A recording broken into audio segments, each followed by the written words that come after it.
may have had some faults. It was maybe, for lack of a better word, it was illegal. Because it did not involve the people who are being governed. But that aside, was it necessary? Given the time that this presidency had left. He had I think 2 or 3 years left in office, and Nairobi being the capital, he had to take action. So maybe, other than blaming the person who took action, we probably need to relook at the act that governs counties. How fast can we remove a governor who is not performing? Because the process is too tedious. It takes time. By the time you remove him, his time is over. So back to NMS. NMS, of course, I think if, in terms of short term, there's something that you can see. There are roads that have been fixed. There are pedestrian walkways that you can see.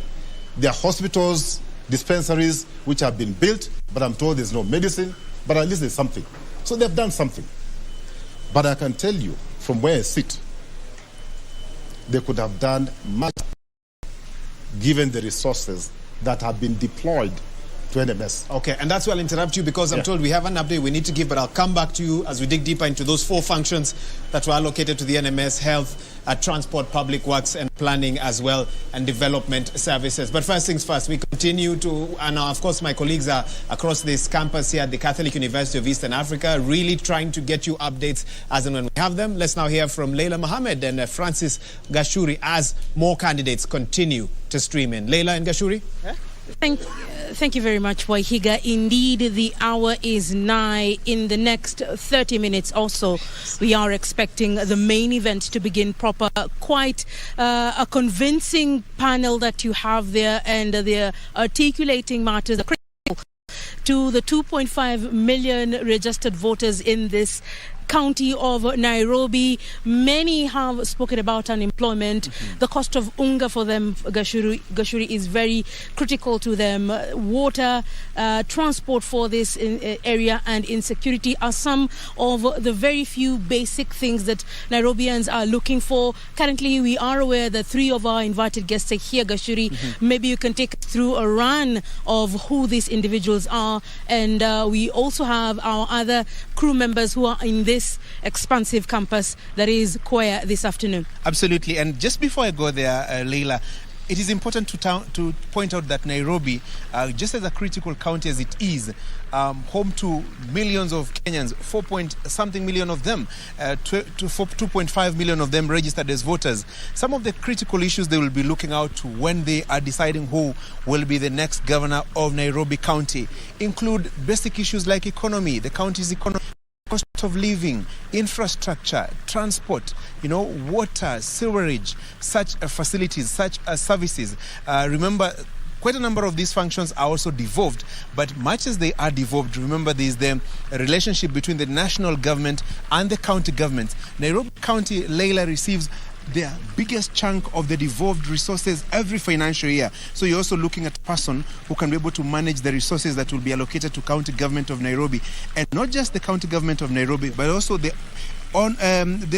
resources that are sourced from within, the licenses that people pay, the levies that people pay. So you're talking about a budget running to close 30 billion shillings. So you need somebody who has the capacity to manage the resources. And so their ability to respond to the questions that will be posed by our moderators and our panelists, insofar as the question of economy is concerned, is very, very critical. So if you wanted to come to this debate, please don't stay at home, watch the TV stations, listen to the radio stations across the country. Even the digital platforms will be alive, because if you're not an invited guest, you will not be able to get access to this facility. Our colleagues Beatrice Gatonye and Frederick Muitereri will be at the registration desk, and they will be taking you through what is happening there. And so the guests continue to arrive. And by the way, Leila, I see people asking questions. Why do we have 2 separate debates, 2 tiers of debate? One, because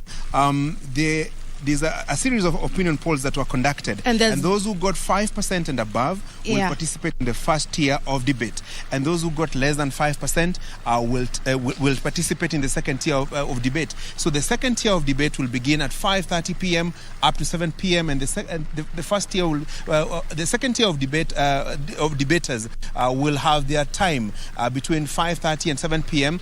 and then 7:30 p.m. to 9 p.m. The first tier of the governor candidates will be here. And so, Leila, let's go to the registration desk where Beatrice Gatonye is. And Beatrice, kama mtu anataka kutoka nyumbani aje kwenye hii debate. Beatrice, kabla hujazungumza, zulia nyekundu ipo tayari. Sijui ulipo ni shughuli gani ambayo inaendelea kwa sasa, manake in less than 25 minutes the main event is expected to begin proper. Kindly give us a mental picture, physical one, on what is happening at the exit or the entrance of this campus.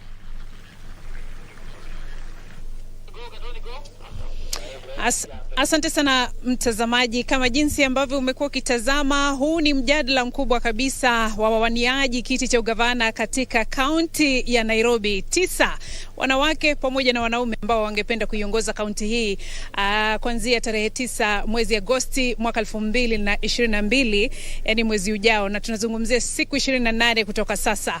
Wana Nairobi wataamua ni nani atakayekuwa akiwaongoza. Na hapa ambapo nilipo mtazamaji, ningependa tu kukueleza kwa ufupi ni yapi ambayo yanaendelea hapa. Iwapo mpiga picha wangu ataweza kukuonyesha, hapa ndipo wageni waalikwa wanafika na kujiandikisha, na inathibitishwa kuwa kwamba ulikuwa umejiandikisha na kisha unapewa tag kama hii ambayo nimeishikilia hapa.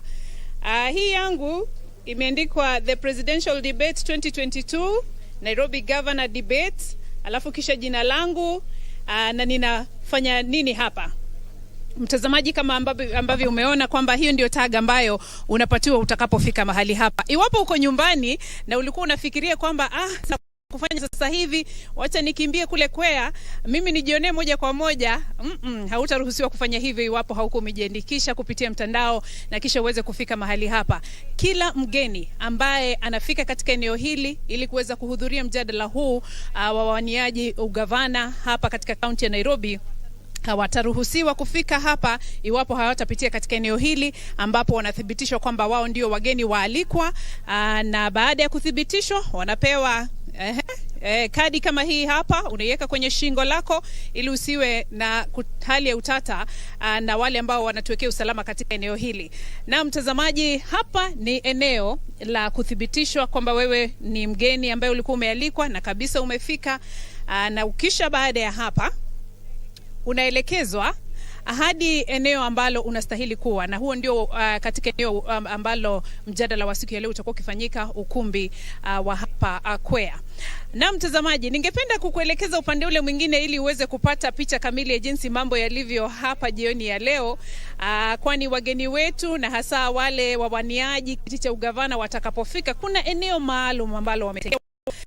Watakapofika wanaketi, wanapumzishwa, wanapewa kikombe cha maji, sharubati kidogo hapo, ili waweze kuwa katika hali nzuri kabisa watakapofika pale kwenye ukumbi kuweza kukabiliana na kuwaeleza wana Nairobi yale ambayo wananuia kuwafanyia. Na kwa sasa naomba nikuelekeze kwa mwenzangu Frederick Muitereri ambaye yuko katika eneo hili maalum ambapo wageni ambao tayari wamefika atakuwa kitueleza ni akina nani wamefika na wanajihisi vipi jioni ya leo, wamejiandaa vipi ili kuweza kukabiliana na wenzao katika mjadala huu wa wawaniaji ugavana katika kaunti ya Nairobi. Frederick Muitereri, iwapo unanipata, mpira kwako. Shukran sana Beatrice Gatonye kutoka shirika la KBC. Mtazamaji, jinsi ambavyo ulielezwa hapo awali ni kwamba matangazo haya yanakujia kwako kupitia televisheni zote humu nchini, vile vile radio zote za kitaifa na radio zote za mashinani, zaidi ya radio na televisheni 85. Kufikia jana walikuwa wamesema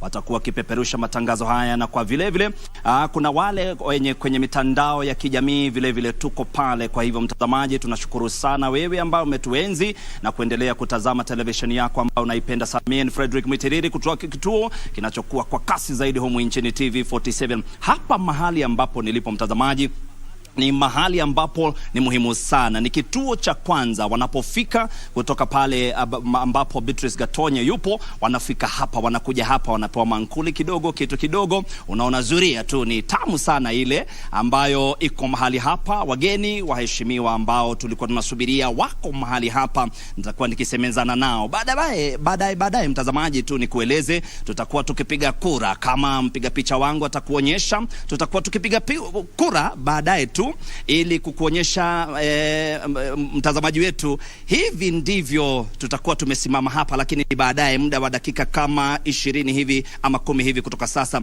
Lakini kwa sasa mtazamaji, sababu hapa ndipo tunaita kwa kimombo holding area, mahali wale gavana mwezi wa Agosti tarehe 9 wapo hapa. Nizungumze na wawili watatu ambao wamefika hapa, wanieleze wanahisi kiwewe ndani yao au wanasema kwamba wako tayari. Nianze na Haman ambaye ni kijana mdogo sana, miaka 25, ambaye atakuwa kiwania ugavana kwenye county ya Nairobi. Asante sana. Thank you so much for coming today. How are you feeling today? Thanks so much for having me today. Feeling good, very confident. Right now we're just waiting for the debate to start, and I'm taking this time to prepare, meditate, collect my thoughts, and I'll relish the opportunity to brief the nation on my manifesto and my plans on how to help Nairobi. Thank you so very much. Unamsikia anasema kwamba hapa najitayarisha pole pole, sababu mjadala utakuwa ukianza. Kumbuka kuna mijadala miwili siku ya leo. Kuna mjadala wa kwanza ambao unastahili kuanza mwendo wa saa 11 dakika 30 hivi, dakika 30 kutoka sasa, ama ni dakika 20 hivi mtazamaji. Vile vile hayuko peke yake Haman, tuko naye Esther Warenga. Asante sana na karibu katika matangazo yetu ya siku ya leo. Unajihisi vipi? I feel confident. This is a day that I've been waiting for, and I'm happy that it has come. It's today. So I'm confident of this day, and I thank God for everything that He has brought me this far. Thank you very much. Did you come with your family? No, I came with friends. My families, they are not here. They are in the US. So I came with friends, many of them. Being in the US, I know they are asleep or they're just waking up. Are they watching the debate? In fact, they are. They are actually communicating with me as I'm here. Yes. And they are quite excited and happy.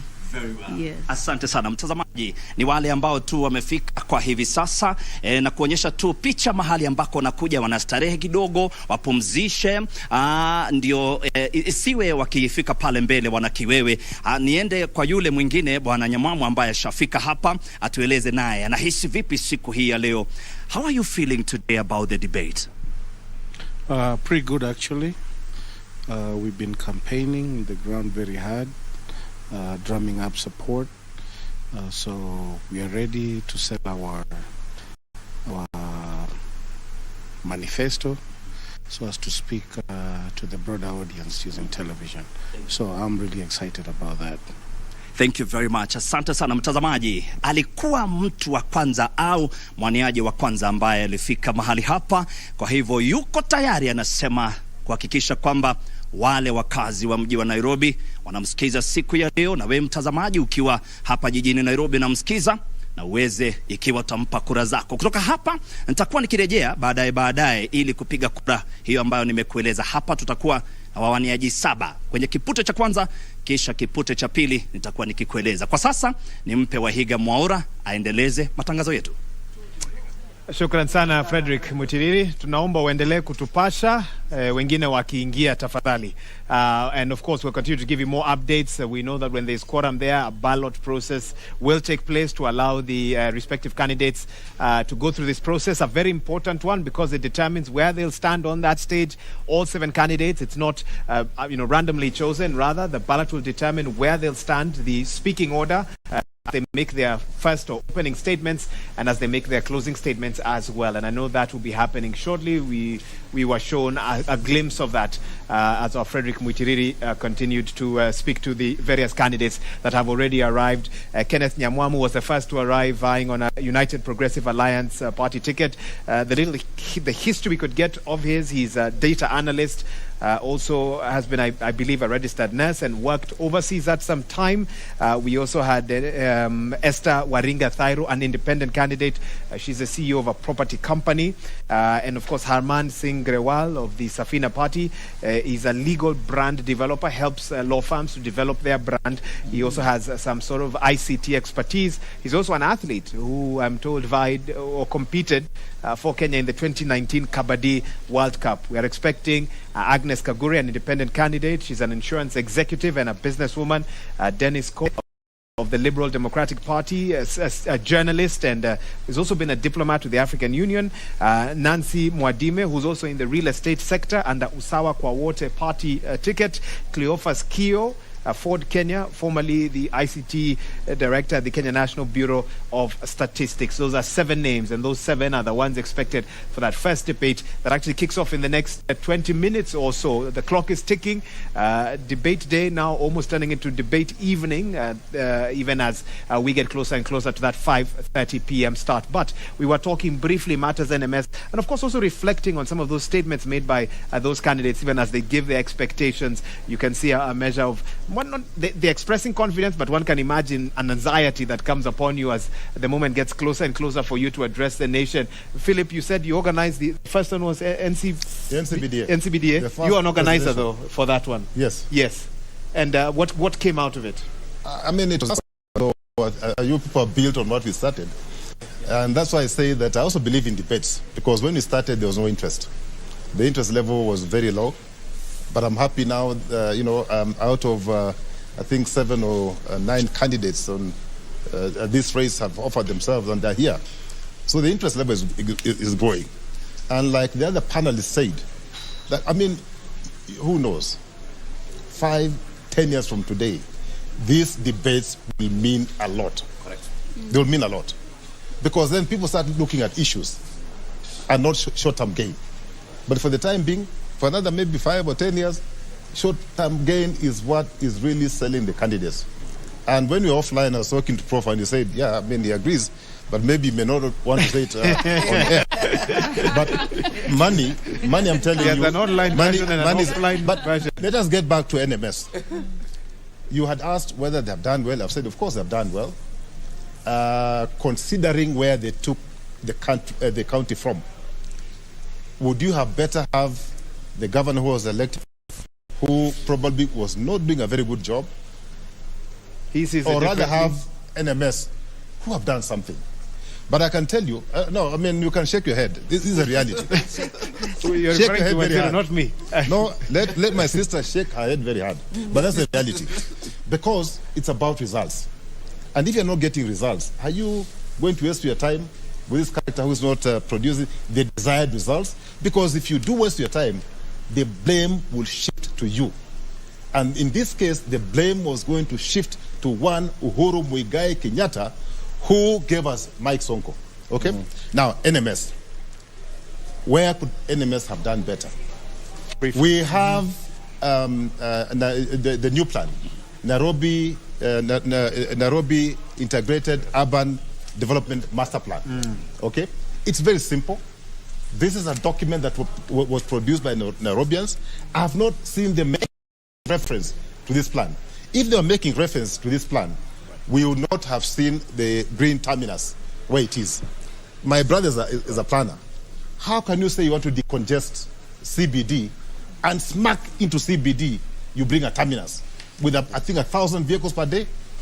What logic was behind that particular project? Was it just space or opportunity for people to make money? I'm yet to get answers, because I've consulted planners in this country, and they have told me clearly they were not part of that plan. So there are certain things that they would have done better with the money that they have received from the national government. And I can tell you, when I was running the city, the highest transfer I got from the national government was 2.9 billion for a year. So in my 3 years, I got 6 billion from the national government. NMS, I think, in the last 3 years, I've got what? Almost 70 billion? Almost 70 billion. They've handled almost over 1 billion. We must be seeing that 70 billion, not just in infrastructure, like health centers that have been built. We must see health centers that are equipped, that have medical doctors, that have nurses. What is the point of having a good building without medicine, without the personnel. Okay. Well, in a most recent interview with NMS, there was the challenge of a previous debt that the county owed the Kensa, for example. But we can get into that a bit later on. You've referenced Profomenya, so let me allow him to immediately jump in. And you've talked a bit about the logic behind the expressway. He's brought up the terminus as well. Let's talk about the thinking around these projects that were meant to decongest the city, and of course the role of NMS in implementing some of them. Yes, thanks, Wahiga, and I agree fully on this one with my brother here, that there are two issues here. I mean, in our law, it's quite clear that public expenditure must be done according to a plan, not Prof, outside it's of a only plan. On a panel like this when I can interrupt a professor. In ordinary life, it wouldn't be allowed. The balloting is happening. Let me immediately take our viewers there, where we'll get to determine the order in which they will stand at that auditorium. Frederick Mutiriri. Shukran sana Wahiga Mwaura, jinsi ambavyo umesema ni vizuri sana. Ni kwamba kitu ambacho tunaenda kufanya wakati huu ni kwamba tutakuwa tukipiga kura. Tuko na wawaniaji wane ambao wamefika kwa hivi sasa. Wale wengine watatu tutawasubiria wakifika. Iwapo wakati ambapo wataingia tutapiga kura nyingine. Lakini kwa sasa sababu tuna wawaniaji wane, hao ndio tutaanza nao. Watafika hapa, watachukua nambari hivi. Ile ambayo wataichukua, hapo ndipo mahali ambapo watakuwa wakisimama. Tutaanza naye Haman, if you can come. You can pick a number in here and then show us. Very well, you can show the camera. Show the camera. Amechukua nambari 3, kwa hivyo nambari 3 imeondoka. You can have your seat. Thank you very much. Ma'am, asante sana. Chukua nambari kisha utuonyeshe. Amechukua nambari 1, kwa hivyo atakuwa akisimama pale akiwa nambari ya kwanza. Asante sana. Thank you very much. Please, if you can come, Mr. Nyamwamu. Asante. Chukua nambari pale kisha tuonyeshe. Mtazamaji, tunafanya matangazo haya kwa uwazi kweli. Amechukua nambari ya 2. Asante sana. Thank you. You can have your seat, sir. We appreciate. Ma'am, karibu sana. Tunapiga kura jinsi ambavyo atasimama wakiingia kwenye mjadala. Anafungua kwa sasa mtazamaji, amechukua nambari ya 4. Asante sana, tunashukuru sana. Hao ndio watakuwa kiingia hivi sasa. Nilikueleza kwamba mjadala utakuwa ukianza mwendo wa saa 11 dakika 30. Ni dakika kama 10 hivi kutoka sasa. Tuko naye Haman ambaye yuko eneo hili ambaye atakuwa kiingia pale ndani. Vile vile tuko naye Esther Waringa ambaye yuko hapa ndani, Nyamwamu yuko hapa ndani. Kisha tuko naye candidate wanne ambaye yuko hapa ndani. Hao wote wanne watakuwa kiingia pale ndani na kisha watakuwa kianza mjadala wakiwa wote wanne. Tulikuwa tunatarajia 7 lakini watatu wakiingia sababu Nairobi huijui. Watatu wakishaingia tutakuwa wakiingia pale mbele. Kwa hivi sasa tutakuwa tukirejesha matangazo haya kwake Wahiga Mwaura kisha atatuelekeza tutaenda kwapi. Well, the clock is ticking indeed. The debate starting in the next 11 minutes or so. 4 candidates here, waiting for another 3 more. But time waits for no man, no woman, no candidate. And the debate will kick off on time. Of course, our moderators are on standby for that, and we'll be getting to that shortly. But let me get 1 or 2 final thoughts from my guests who are here still with us. Prof, I interrupted you. Let me apologize once more and then allow you to make your statement. Yes, no problem. I just wanted to add a little bit on to what my brother Kisia here was suggesting.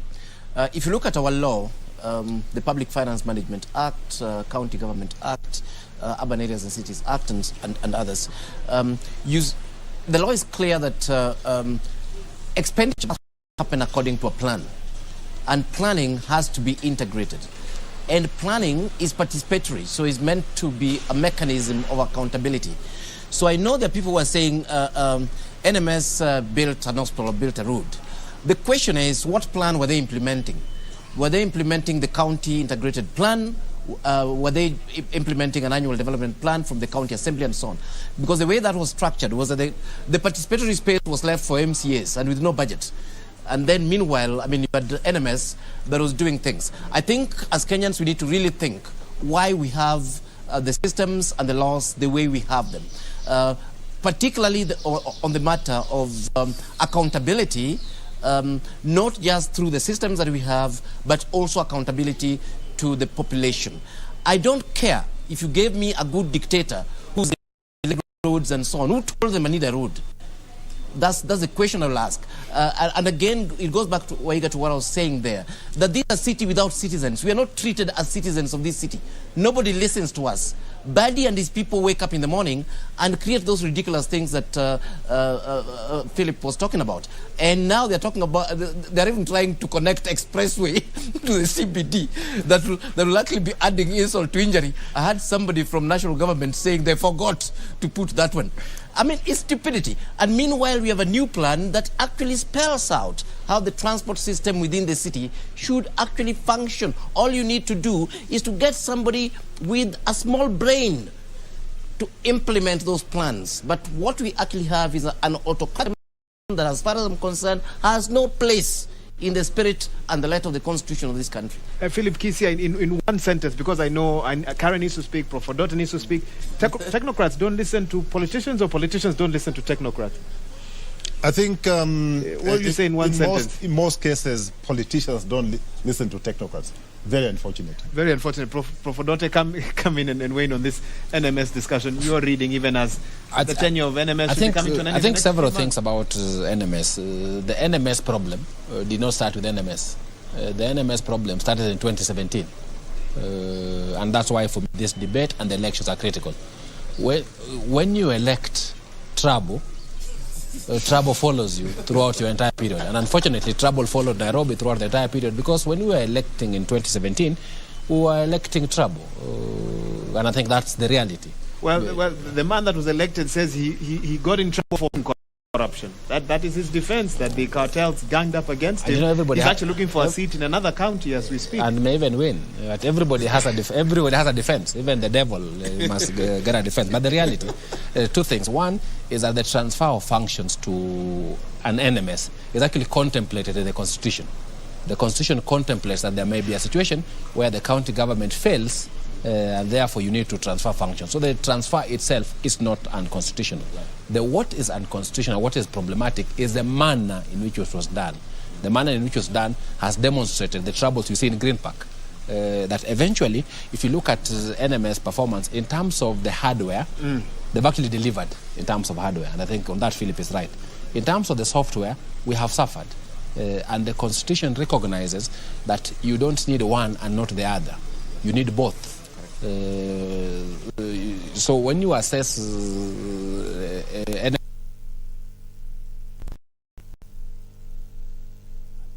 I'll interrupt you because I'm told I have 1 minute to a break. Let me allow Karen to speak on NMS brief. I have 1 minute before I take a break. Go ahead. I will talk about the bit of listening to the citizens. Leaders need to listen, but a number of times they don't come from a place where they genuinely want to do something for the people, and therefore they will listen. Even when it comes to public participation, it's more tokenistic than meaningful. Look, for instance, at the number of young people in prisons today. It's crazy. Look at insecurity. You cannot be walking around the city past 7 p.m. Look at the healthcare system within the city. People getting locked up in hospitals because they cannot afford to pay to then live. Look at education in terms of the inequality. Young people studying in the informal settlements versus in the upmarkets. All these questions, if you have a good leader, or you have good leaders who then tap into the power of technocrats around them and make sure implementation is done to the latter, implementation of the plan is done to the latter, and there's accountability, and you listen to the people, because then the power belongs to the people. But as it is now, the power belongs to those in positions of authority. That is how you see it, and I'll cut it there. I know we need to interrogate that further. I know Wanjiru have your debt. I will repay it after the break. Let's take a short break. You're watching the inaugural Nairobi gubernatorial debate organized by the Presidential Debate Secretariat. And of course, it looks to be an exciting one. First, at 5:30 p.m., next one at 7:30 p.m. You don't want to touch that dial, whichever station you are watching or radio station you are listening to. Let's take a short break. We'll be right back. We're live from the Catholic University of Eastern Africa.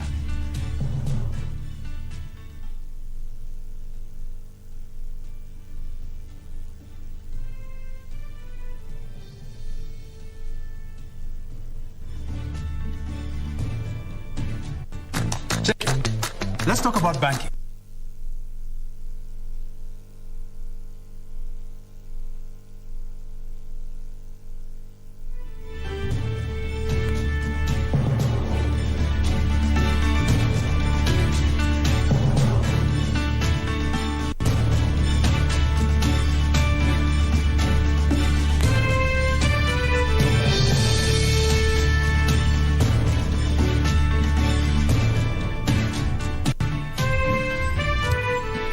Good evening and welcome to the Pop Poll, the 6th Learning Resource Center at the Catholic University of Kenya in Nairobi County. My name is Ayub Abdikadir Abdi of K24 Television. And I am Safin Acheng of KBC. Welcome to the first of two debates between candidates running for the office of governor of the city of Nairobi. It is the first among the 6 debates under the auspices of the Joint Media Presidential Debate Secretariat. The candidates participating in the debate have agreed to the rules and the guidelines requiring them to conduct themselves with utmost decorum, address each other with respect, and extend honor to viewers watching this debate live across all Kenya's broadcast media platforms. The candidates in the debate have also agreed to adhere to their allocated time. Each candidate has 2 minutes to make an opening statement, 1.5 minutes to answer a question, and 60 seconds for a rebuttal. The topics have carefully been selected after a thorough assessment of sentiments of the regular residents and voters in the city of Nairobi. In line with the debate rules and the best practices, the questions we shall ask have not been shared with any of their campaign teams. Neither were they discussed or formulated in conjunction with anyone. The questions are entirely our own. An invited audience seated here in the auditorium has also agreed to the debate rules. They have been fully briefed that cheers, jeers, or any other form of noise is not permitted during the debate. We, however, make the exception now as we request the audience to applaud and welcome candidates to the stage.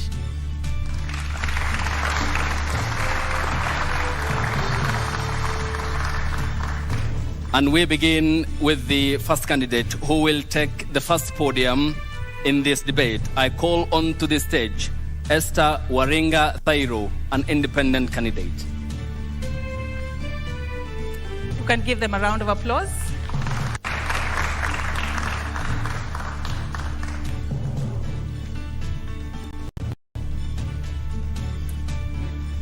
Appreciate her. She takes her position.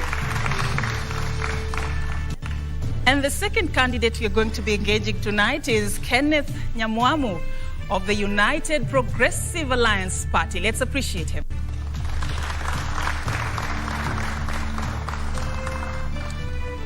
The third candidate for this debate is Herman Sin Grewal of the Safina Party.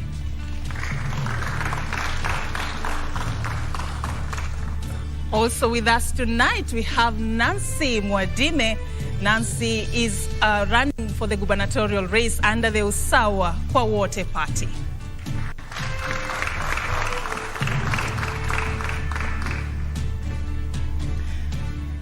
And here are the topics for this debate: governance domain in the city of Nairobi, leadership and integrity, which is a key ingredient in the 2010 Constitution of the Republic of Kenya. We'll also be addressing transport issues, and utmost important and of importance, we'll also be talking about the living standards in the city of Nairobi. And we begin this debate by just giving you a chance to tell Nairobians who you are and what your vision for the city is. I'll begin with you, Esther Waruga, in order of the ballot that was just done a few minutes ago. You're the first candidate to have your 2 minutes to tell the city who are you and what is your vision for Nairobi residents. Thank you so much. My name's Esther Waringa Thairo. First of all, I would ask you to allow me to give thanks to God for who He is, and to give thanks to God for the plans He has for us as a nation, and also to give thanks to God for raising men and women who have taken this bold step to be counted by Him. I thank all of you, the viewers, and I thank those who are here with us. Special thanks goes to all social media services for giving us this opportunity to be able to present ourselves to the people so that the people can decide who they're going to vote for, who will be their leaders on August 9th. I begin by saying that if you look at Nairobi City right now, is a city that has its potential, a city that has a vibrant people who are willing to work, a city that has young youth, young men and women who are actually indulging into crimes in order to survive, and a city again that the corruption is at peak, a city again that has the looting being done by those we are electing. It is a very sad situation to see that even our investors are taking businesses away from this country and taking them to other countries. So it's a sad situation. And I'm here to say that once I've been elected, I'm going to give an authentic, transformative leadership. And I was born and raised in Kawangware. By then it was known as a slum city. But I did not look at myself as a slum girl, but I saw myself as a girl in the slum. That made a lot of difference. And that is what has kept me here. Your time is up. Thank you. And before I go to Herman Singh Grewal of the Safina Party, we'd like to state that one candidate of the Liberal Democratic Party, Dennis Hode, did decline to attend this debate in writing, while 2 other candidates who have been cleared by the poll body IBC did not communicate. Herman, to you in 2 minutes. What's your vision for Nairobi County and your priority areas? Okay. My name is Herman Singh Grewal. I'm the Safina candidate for Nairobi County Governor. One of the reasons I've been back is because I have a huge background in IT. I was born in Nairobi, I've studied in Nairobi, and I've worked in Nairobi. Initially, I was a lawyer. After that, on the side, I used to practice as an engineer, and we used to do fabrication with my family. After that, I began doing charity work, and I moved into starting my own IT company. IT company founded the first AI lawyer in Africa, and from that, we began innovating other tech solutions for leading social issues in Kenya. If you'd like to read some of the 8-point manifesto I have, you can log on harman47.com, spelled HARMAN 47.com, and you can download my manifesto in English or Swahili, and we'll detail that in the course of tonight. In my manifesto, you'll see me speaking on how I plan to provide free education, free healthcare, employment to the people of Kenya. I speak on the hybrid economic model. That is something that I'll detail further on today. And it's a well-structured plan that circulates heavily on IT and launching Nairobi into the next generation, where we can revolutionize how we operate as a country. Thank you. Thank you so much. All right, and we move to the next candidate, Nancy. Nancy Mwadime, you get the opportunity to tell Nairobians who you are and what your vision for the city is. You have 2 minutes. My name is Nancy Mwadime, a girl who was born in Murang'a and grew up, went to school to Murang'a, Mogori Girls, and later went to school in Senior Chief Koinange, and thereafter I went to India for further studies. And as I stand here, I want to stand for many of us who grow up in up country, then they come to Nairobi, they work in Nairobi, they do business in Nairobi, and they make Nairobi a home for them. And I want to encourage many of us that when the time comes for political leadership, should not be going back to the village, but you should stay here and make Nairobi a better place. So as I said, I'm Nancy Wamboi. I stand with Usawa Party kwa wote. Usawa Party kwa wote is a party for all, from up to down. And we stand for the family to make sure that we make Nairobi a place where we can call our home for all of us. We stand for each and every Nairobians, and we want to say that it's a right for every Nairobian to eat. It's right for every Nairobian to have water. And therefore, I want to say, when I become the governor of Nairobi, I would want to make Nairobi a home for all of us who are here, who are born here, or those who grew up country, they came to Nairobi, they made Nairobi their home. I've been here for 30 years. Currently, I'm in business, and I've been in business for the last 15 years. And for the years I've been in business, I can understand as a business person. A businesswoman present an employer, present a mother, and present a Nairobian. And when I stand here, I want to to say that I am presenting the whole group from the employer to, so that we can make Nairobi a home for all of us. Thank you. And I take note that your time is up. Before we proceed, you can feel comfortable in adjusting your mics according to your heights, and we thank you. Kenneth Nyamwamu of the United Progressive Alliance Party, what are your key priority areas for county number 47? Thank you. First thing that I want to do is I want to make Nairobi business friendly. I feel we have a lot of hardworking business people in Nairobi, but sometimes we are never kind to the business. Instead of supporting our businesses, we fight our businesses. So my biggest priority is to make Nairobi business friendly. And one of the things that I want to do to make Nairobi business friendly is to slice all business licenses by 50%. I also, on my plan, I want to provide electricity and water in all the informal sectors. They actively contribute to the economy of Nairobi, and they should be able to get basic services like water and electricity and sewerage systems. The other thing I would like to do when I become governor is to create a county-wide app that will be used by all border borders to create efficiency so that the border borders can operate efficiently, and also to give them safety. We talk about this issue of border borders, but we dance around it, but nobody concretely put solutions in place. So my main aim will be to create a county-wide app, a county-wide, not country, county-wide app that would sort of like an Uber system kind of an app, so that the person, it caters for the safety of the border and the rider that they're carrying. The other thing is to improve service delivery to all sectors in Nairobi, and especially the informal sectors. We need to have a system in garbage collection. We need to have a system in fire department, the fire department that works. We need to promote our youth in sports and their talents. And also, my other thing is to create an efficient, affordable, and public system your time is so up. that our people can use. Thank you. Thank you. Your time is up. And you said something that I'd just like to pick up with you as we move into the second question.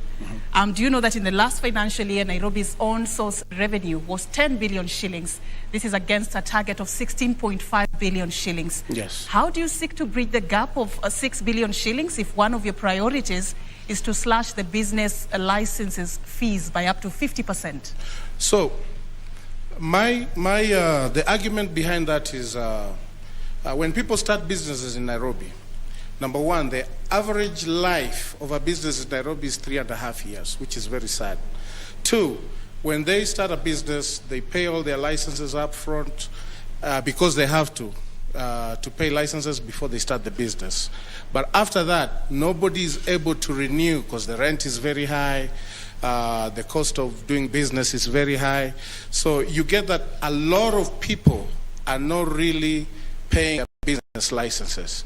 So instead of charging them expensively, why don't we slice the licenses by half and increase the pool of the revenue reception? How do you seek to bridge the gap of 6 billion? That is the question. Well, you asked it in reference to me slicing the business licenses. So that's how I'm answering and saying, if we increase the pool of people, who are paying these licenses, then we'll have the 6 billion. But if we don't, then we have money getting lost through the enforcement where they go and they harass our business. Thank you so much. Your time is up. Thank you so much. And I come to Herman. When you talk about finances, they are key because under the devolved system of governance, funds do follow functions. And according to the Commission of Revenue Allocation 2019, the county can easily collect 78 billion Kenya shillings potentially, but only manage 11 billion. I mean, this is a big loophole. How will you seal it? So I think we need to reflect on how there are many revenue streams that do come to us in Nairobi County. It's a question of, is that 10 billion an actual figure? Or is the actual figure a lot higher and a lot is lost? So I think something we need to concentrate on is regulating the corruption that does take place. And this is why a huge part of my manifesto dictates how we should digitize the payments coming to Nairobi County Council. There should be no point where we're receiving cash for any payments, because it's very difficult to track cash payments. Also, I spoke on how we need to have better revenue generation streams for Nairobi County. Business permits aren't the only way we can generate money as a county. Something that has frustrated me is that if you look at Kenya's parastatals, a lot of them have struggled to raise revenue for the government operations. And I feel that also if we tap into parastatals and we create new parastatals in Kenya, we can generate revenue. Like something I pushed for was creating the biggest call center in Africa in Kenya. And that's something that we can also provide jobs for a lot of Kenyans, because the minimum wage in that call center would be about 20,000 per month. So I feel like we should concentrate on reducing corruption and regulating the operation of parastatals and bringing in new parastatals into Nairobi. Thank you. Thank you. And we move to you, Nancy Mwadime. You spoke very passionately about making Nairobi home, and that was part of what you wanted to do if elected governor on the 9th of August. I want to understand from you how you seek to bridge the gap of how much money Nairobi generates vis-a-vis what it potentially can generate. How to make Nairobi a better home. And the first thing we need to do is take care of the business people, to make sure that they're able to do their business without any harassment. And especially, I'll give an example of the hawkers. The hawkers, they go in the evening to do the hawking business. So when I'm the governor, I'll make sure that the hawkers are not harassed. In the evening from 5 p.m., we'll have some roads closed and allow the hawkers to do their business without any harassment. On the other hand, we'll also take care of the business sector, like the industry. We shall have dialogue with the business owners, and we see how we can improve the business, or how we can make their work easier. On the other hand, we'll also work together with the industry owners to see how we can engage, or how we can put some of our unemployed into work for those industries. And apart from that, I'm also going to make sure that there is water. Water distribution is taken care of, because when we have water, we can encourage the Nairobi people even to do the family farming or the balcony farming. So with that, we are able to get some food available. Your time is up, but I'll add you 30 seconds just to come clear on something. You said you're going to work on making sure that hawkers are not harassed. And you know that some hawkers operate without the necessary requirements. Some dodge, the procedures that they ought to be going through to be able to operate a business lawfully within Nairobi. How are you seeking to make sure that they are not harassed, yet a big percentage of them operate without the licenses that are required, without paying any dues to the county? How are you planning to make this organized? I do believe with dialogue, everything is possible. I'll have dialogue with hawkers, and we see how we can stay together in the city of Nairobi, how they can do their businesses and they make money, they support their families, and how we can also charge a little fee which is affordable for them. Okay, thank you for your time.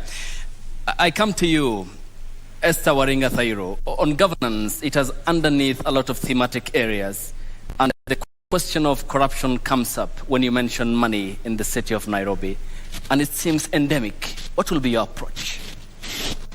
Well, with corruption, I know it's an issue that is big. I'm looking at, when I become a governor, I'll be in partnership with some bodies like DCI, EACC, where anybody who is employed, before they get the employment, they are vetted, and they should be people of integrity. I'm also looking at cutting down the loopholes of cartels. The cartels that are done that affect this city. One, we know that in the lands, Ministry of Land, land issue, it's an issue, especially when it comes to land that is allocated to to the county. I would also look at the functions of what is happening, especially with the land in leasing. Of the land's lease expires in 99 years, and we find that there are some places that they don't pay. They don't pay any lease because the leases were not renewed. So there are several things that I would look at in terms of closing those gaps of corruption and working towards making this city a city that is corruption-free. Okay, I add you 30 seconds before my colleague comes in with the next question to the next candidate. And you have mentioned cartels. Seems this is a cliche. Who are they by definition? Cartels are managed by people who are just those people we have elected, because they have mechanism of owning most of the businesses around. The local businesses are owned by people who are in power. So the cartels fall there. So if there is any tender or there is any garbage collection, you find that those companies are not owned by the local person. They are owned by people who are already in positions. Your time is up. I come to Kenneth Nyamwamu, and this is very important because when we talk about finances, these are the taxes the Kenyan people pay, and they expect services, including not only Nairobi, but across the 47 devolved units in the country. Do you understand the regulations and the finance management in terms of managing the resources in Nairobi County? The answer is yes, I do. So, I mean, if I may get you correctly, you're trying to ask me if we understand the way to manage finances. Correct. I know, I do, because I am a business owner, and I've run my business successfully for the last 2 years. So I understand how to manage finances, how to pay people on time, which the city of Nairobi needs to learn how to pay people on time and not be holding salaries for 3-6 months until people go to the streets. The city of Nairobi also needs to learn how to pay their bills on time. The other day I passed City Hall, and the whole City Hall didn't have electricity. So we need to get there so that we can pay our bills on time, pay our people on time, and ensure that revenue is collected in an efficient manner, a manner that's free of harassment from the people. In my administration, I am going to eliminate any form of the City Hall askaris arresting people in terms of people who are trying to eke a living. I think it's wrong to criminalize somebody trying to eke a living, whether they are saying on the street corner or not. We just need to get a place for them to do their business. And your time is up. Thank you. Mm-hmm. Thank you so much for that. Now we move to the next topic that we wanted to interrogate you on. And at this particular point, we assume that now that you want to be the county top boss, you know what are the requirements under the Chapter 6 of the Constitution on Leadership and Integrity.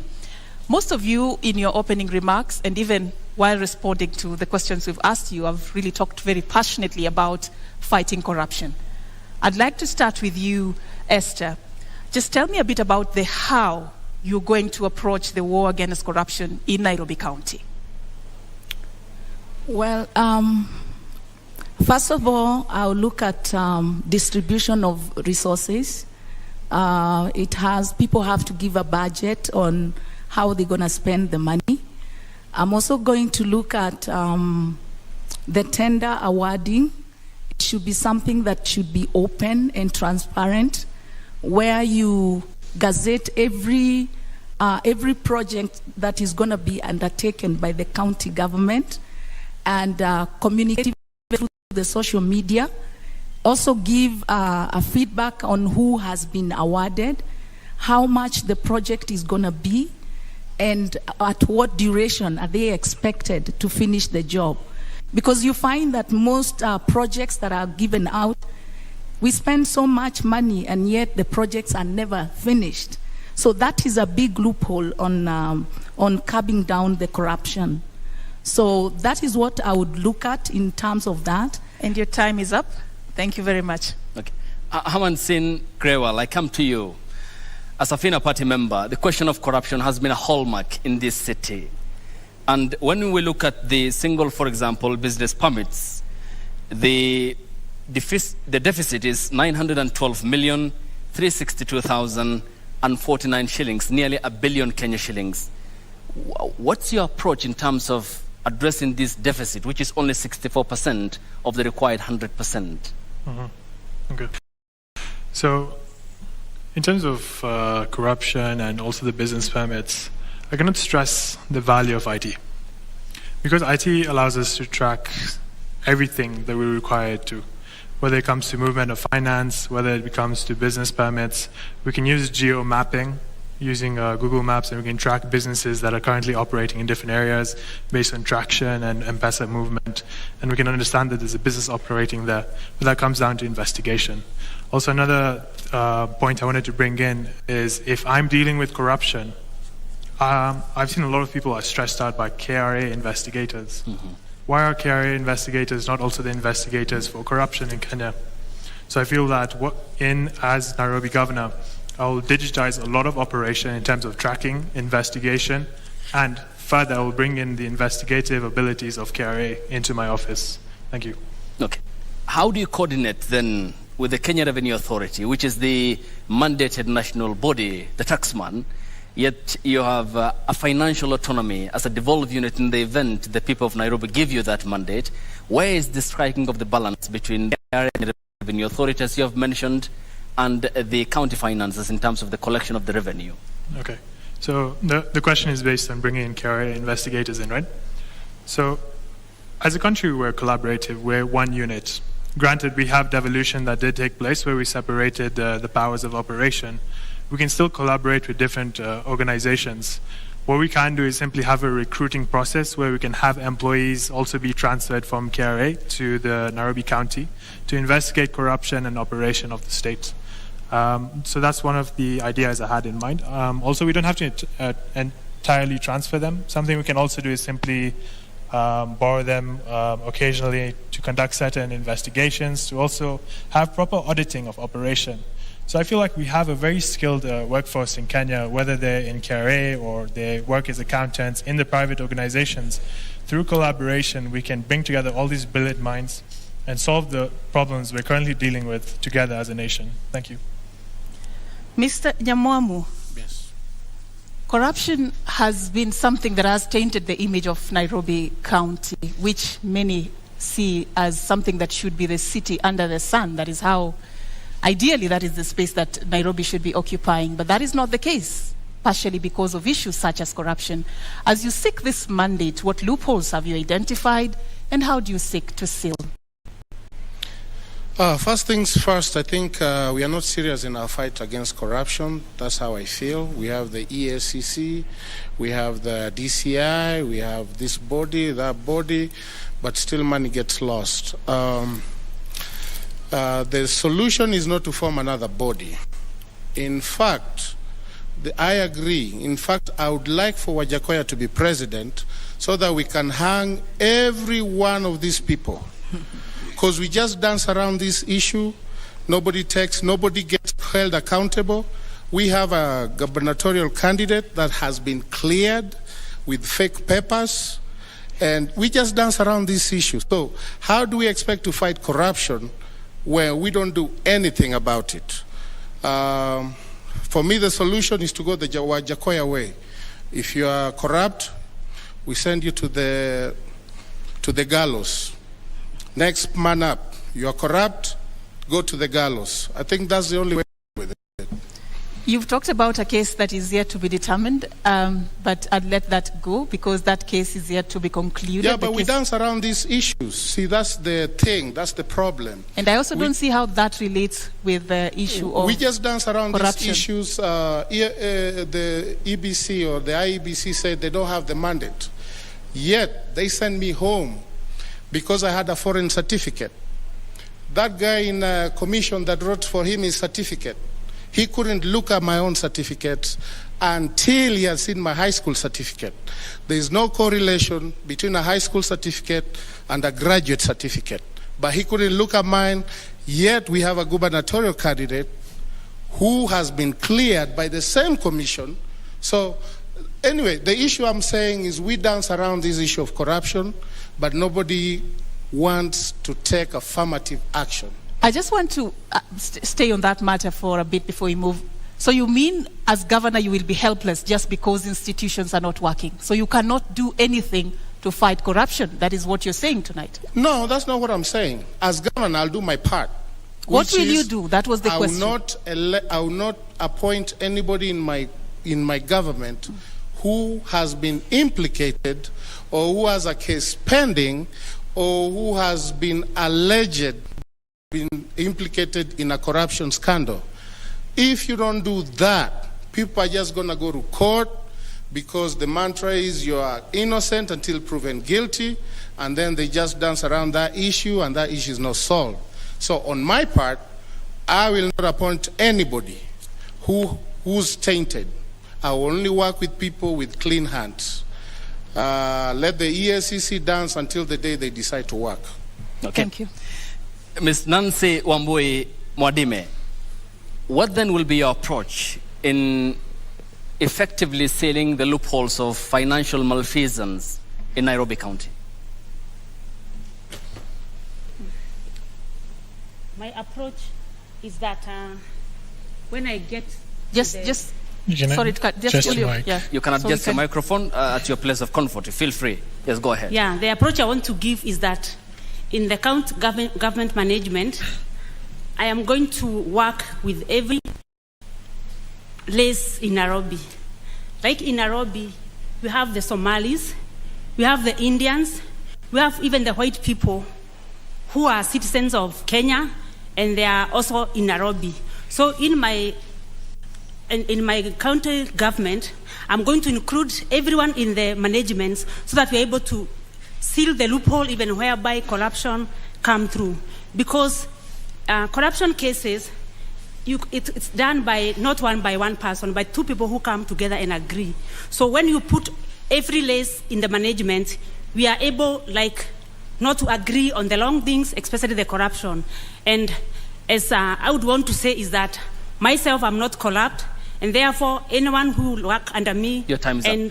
And I add you 30 seconds, but on clarity basis, Ms. Nancy Mwadime, when you talk about the ethnicities, in this case appreciating the cocktail nature of this county, which is a reflection of the country entirely, is the problem inclusion or governance in your view in addressing the question I posed? When I include everybody in the management, I believe that we are able to coordinate, even in the area of the finances.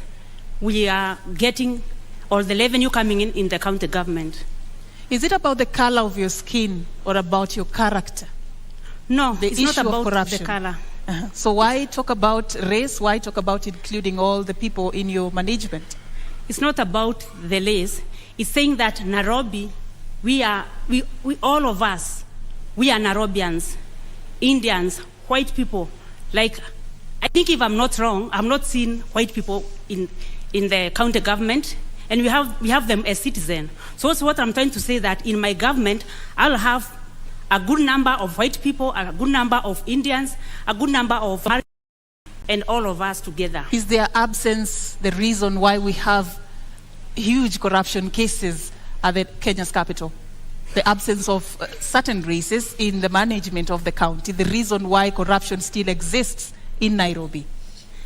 I believe the corruption still exists because when you put the same people of same, then they are able to agree together and agree that they can do ABC and they're able to accomplish.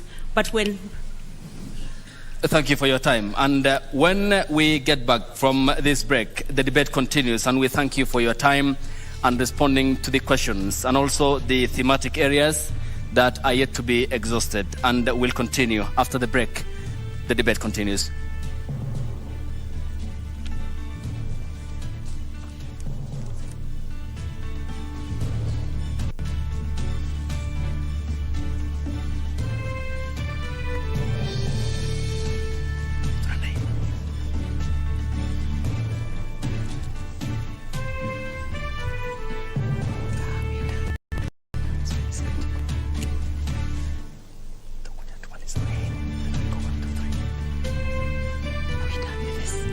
start with one dream, one goal, one deposit, and one transaction. Pamoja, let's make it happen. So don't just bank with us, bank on us. Yes, Timo. Enroll at Catholic University of Eastern Africa for courses in nursing, law, business, economics, computer science, education, community health and development, actuarial science, international relations, counseling psychology, regional integration, and theology. September intake ongoing at Langata and Eldoret campuses. Email admissions@quer.edu or visit quer.edu. Quer for innovative, marketable graduates.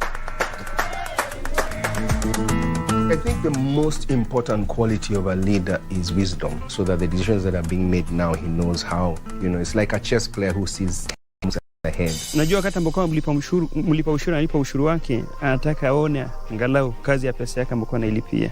Pesa tunaamini kwa zinaishia kwa mifuko za watu binafsi. I think it's important that wealth is declared frequently, and if people have found ways to accumulate wealth very quickly, absolutely good for them, as long as, of course, that is done honestly and ethically.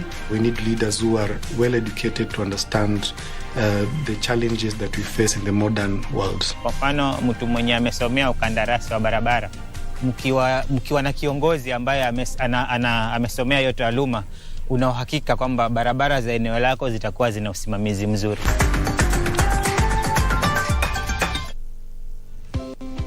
Karibu CAM.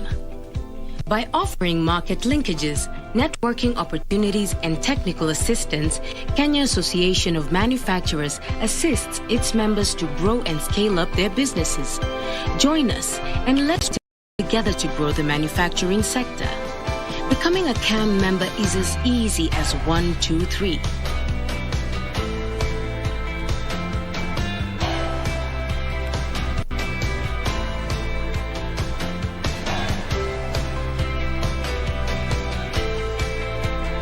Kenya Association of Manufacturers, driving global competitiveness.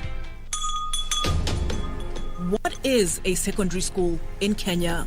It ranges from 106 high-cost national schools educating 3% of the learners, where you find ultra-modern libraries and laboratories, the most experienced principals and teachers, and the best teacher-student ratios.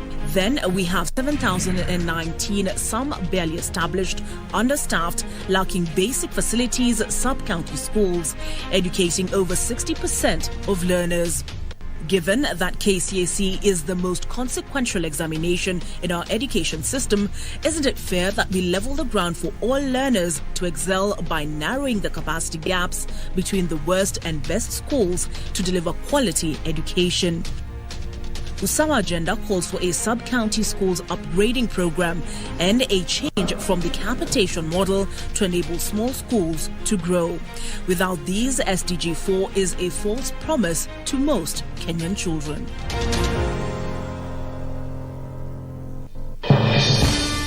We shall legalize weed. Professor George Luchiri Wajakoya of the Roots Party. Semeni Babakea. Babakea.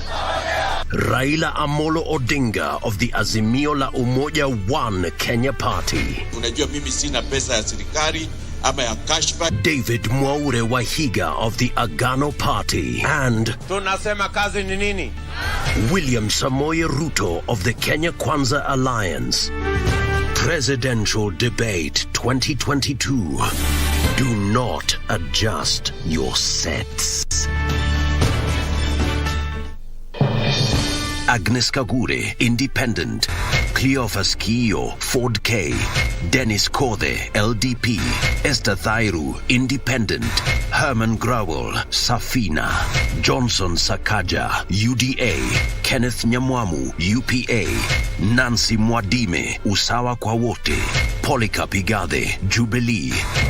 What would you like to ask your Nairobi gubernatorial candidate? Send your questions on video to the WhatsApp number 0796 560 560. You can also text your question to 22843. The Nairobi gubernatorial debate live from the Catholic University from 5 p.m. to 9 p.m. Monday, 11th July.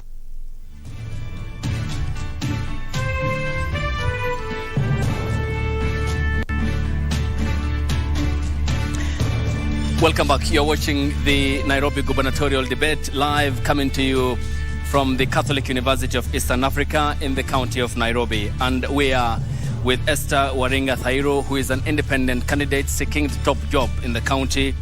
We also have Herman Sen Growell, who is a member of the Safina Party.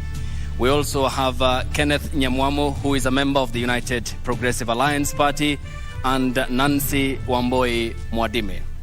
All right, we'd also wish to remind you that we extended invitations to all the 9 candidates who are vying for the Nairobi top seat. And of course, we have with us 4 of them for the first debate lined up for the night. Remember, later on, we'll be taking you through the second debate also, as we just lay it all bare. Who carries the vision for Nairobi County? Who among the ladies and gentlemen before us tonight has what it takes to become the next governor? But we just want to move on with this debate, and right about now, we want to look at the governance of the city. And I'll just come to you, Mr. Nyamwamu. The extension of deed of transfer of functions that was signed between the Nairobi City County and the national government elapses on the 24th of August, of course preceded by a 3-month extension period to tackle what is called the transition.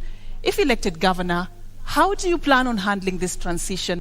And also, how do you seek to sustain the relationship between the national government and the county government, and which areas will you be doing that on? Is this in relation to the NMS? Yes. First of all,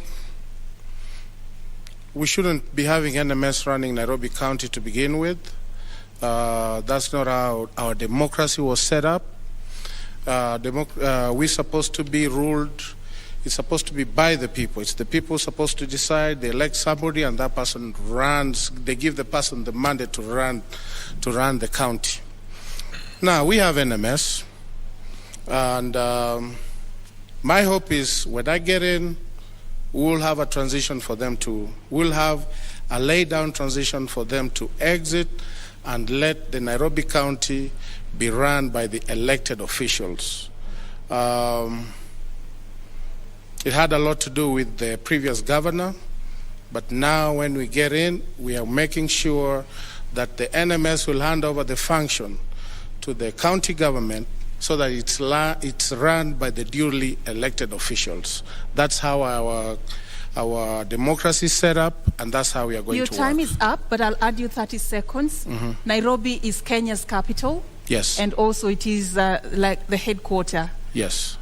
Do you want to tell me it's not important to have a relationship between these 2 levels of government, the national government and the county government, considering the fact that it is the capital of the entire country? The county has its own, they have their own responsibilities. Why should Nairobi be partly run by the NMS while Kisumu, which is also another county, is fully run by a governor? I don't think that's fair. Our mandate dictates that you let the county be ran by the person that's been duly elected. I understand why the NMS was there, but that's not how our democracy is set up. Why should Nairobi be chosen to be run by NMS and not Migori, for example? Okay, your time is up. Herman Grewal, the law under Article 187 anticipates cooperation between the national government and the county government. And we have spoken about the NMS and how it came about. Would you have done what the ex-governor did in handing over 4 key functions to the national government? Well, if you look at the history of NMS and why it was created, first of all, I would like to thank His Excellency Uhuru Kenyatta for pushing for the creation of NMS, because he saw that Nairobi was in a state of chaos, and it was the sort of emergency response we needed. I'm sure all of you can agree, if you look at the success of NMS, it's something that we can be proud of. NMS has accomplished what the governor is to accomplish, and NMS was a substitute for the governor, meaning that we need to move back into our normal state of operation, and we had the separation of powers so that we can allow elected leaders for certain areas be in charge of those areas. If we elect someone for a county, it would not be fair, just, or constitutional to have the president be running that county entirely. There must be collaboration, and we will transition in a peaceful and positive way. Okay, your time is up, but I add you 30 seconds for clarity. And there seems to be no response to my question, and I need clarity on this. If accorded the mandate by the people of Nairobi County, would you have done what the former governor did at State House in February 2020? I feel that given the situation we were in at the time, it did make sense, but it did happen because of the governor's actions. So I feel that if I'm responsible as a governor, I wouldn't allow us to reach that state. But if we are in that state, we must be responsible as leaders and say, I've made a mistake. I'm not delivering as a leader, so that our country can prosper. Thank you. Thank you. All right, Miss Nancy Mwadime, how do you plan on sustaining the relationship between the two levels of government, considering the fact that you're vying on an usawa kwa wote party ticket, assuming the government is taken over by somebody who, a party that is not in your political camp? What will you do and how will you sustain this relationship? I'll be able to maintain the relationship because the two bodies, the national government and county government, we need one another. And each body has its own role to play. The national government, the county government, because even some of the assignments which are done by the county government work in relation with the national government. So what I would say is that I'll maintain the relationship, and where necessary, we'll work together. And at times, for example, with NMS, I would say that the county government, with a good leader, we have all what we need in the county government. We have workers from top, from the engineers to the accountant to the officers. So what I would say that with good leadership, the county government can be able to manage. Thank you. Your time is up. Okay. Esther Waring, I come to you. And owing to the importance of the close cooperation needed between the national government and the counties, because the understanding is that the two levels of government are meant to provide services for the people of the Republic of Kenya who hold the sovereignty under Article 1 of the Constitution. What will be your approach between the relationship between State House and City Hall? Well, a leadership of a nation, even though it has different bodies, is still one, because the objective is for the interest of the people who have the sovereign power. So I see that in partnership and consultation, we can really work, the county government and the State House, because everything that is done, the functions could be different because of solution, but it is workable with partnership. Let me give an example. The county government holds the EAC level of education, but that does not stop a county governor to be in partnership with the national government to build a school. So I find that it's more of a consultation and partnership over leadership, and that will work. I add you 30 seconds, and clearly then tell me, the education docket is budgeted for 520 billion, lion's share of the country's financial year.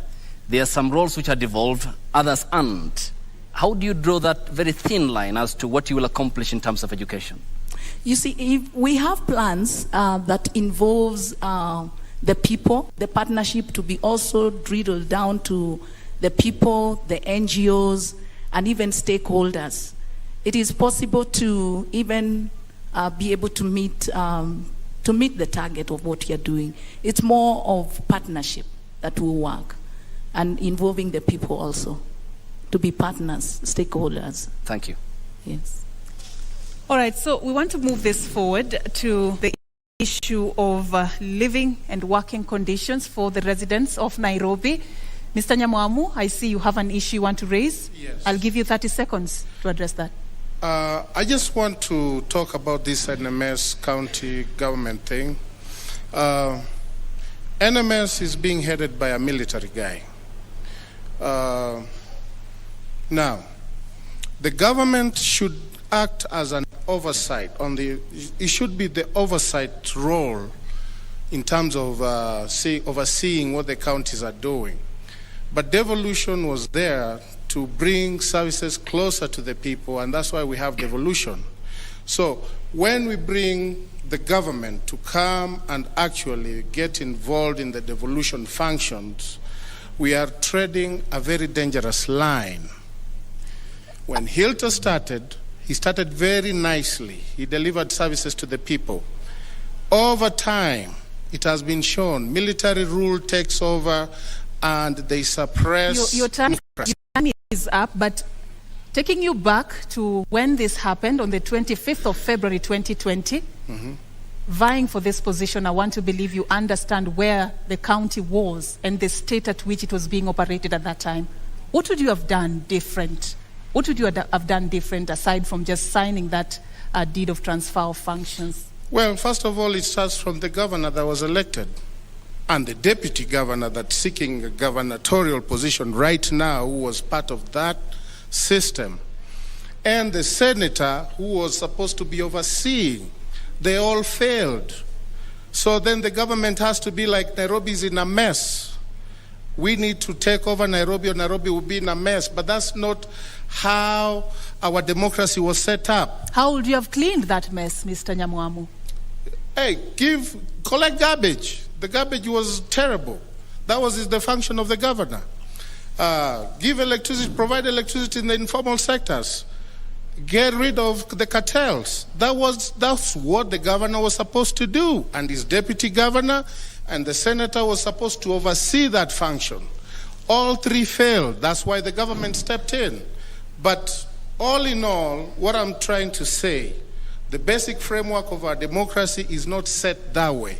We set a very dangerous precedent if we continue this path. Thank you so much. Thank you, Mr. Nyamwamu. And just an understanding in terms of the specificity, you have raised a very important and a pertinent question as to garbage in the city. Yes. Do you understand Nairobi County?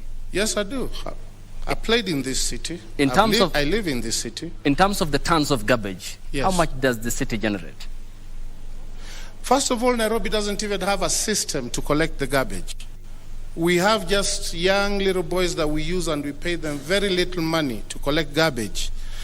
Nairobi needs to set up a garbage collection system that starts from collecting garbage from the homes all the way to how the garbage is disposed. We don't have that system. We need to set that system up so that we can have a systematic way of collecting garbage in the county. Once that system is in place, then you'll not see garbage in the city. But we cannot have self-help groups, young boys collecting garbage in an unsanitary manner, and we call that garbage collection. We need to have a system set in place with the county government, and that's what I'll do when I become governor. Mr. Herman Growell, Nairobi County generates about 2,500 tons of garbage in a day. Out of this, only 1,800 is collected and transported. About 700 tons cannot be accounted for. You can guess where that ends up. If elected governor, how do you seek to fix this problem? Okay. So this mostly comes to how are we managing resources. So resources would be goods and even waste. So when we talk of goods, are we managing a system that allows for the collection and recycling of the waste? Secondly, we look at the waste generated. How is it ending up in the dump sites, for example? Is all of it ended up in the dump sites? So it's simply about now tracking how much garbage generated from certain areas, how much needs to be handled, what is the success rate of the systems we have put in place. Because when I was reflecting on garbage, it was one of the major aspects of my manifesto, because to work in any place, whether it's an office or in a county, you shouldn't have garbage everywhere, you shouldn't have sewages open. Because I've also walked through several slums in Nairobi, and I don't understand how we have the funding for something simple such as manual, which is minimum wage, which is all that's required to collect garbage in certain areas, and then now move it to a recycling plant. Thank you so much. That's why I spoke on how we need to partner. So even with recycling plants, we can export shredded plastic to other countries. Mr. Grawal. Your time is up. Okay. Right. Thanks. Ms. Nancy Wambui Mwadime, the issue we have talked about is very important. What's your easy, immediate fix to garbage problem in the city? About the garbage issue, one thing I want to say that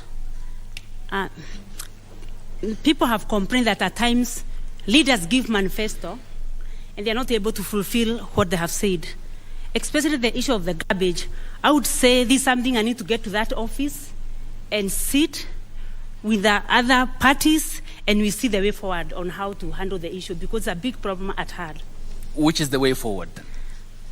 As I've said, there are some issues one would need to get to that office and sit and look all around and see how to solve. And the garbage is one of the issue one would need to go and get to the office and sit with the bodies latent and see the way forward. And how does that way forward formula look like? Because the people of Nairobi watching this debate want clarity to the questions that we are asking you. What's the approach? How? I start by saying that we need to start by educating our people. Because the issue of garbage starts by dropping it everywhere. So we need first to have the feeling that you cannot go dropping a peel of a banana everywhere. Your time is up, Ms. Mwadime, but there's 30 seconds for some clarity on something you said. You want to get to that house, sit down with some people to get solutions. The people of Nairobi want somebody, a leader who already has solutions. What level of assurance can you give residents who are watching you tonight that you have the solutions to the problems that they are facing in Kenya's capital? I have solution for many issues facing the Nairobians. Is garbage one of them? Garbage is one of them. So how do you sort to fix the challenges we are facing with the garbage issue in the city? We can go to the old, now we are calling it county government. Years back, we called it city council. By then, we had lorries, which used to go round collecting the garbage. And there was a planned area where the garbage used to be taken, and from there, it was managed.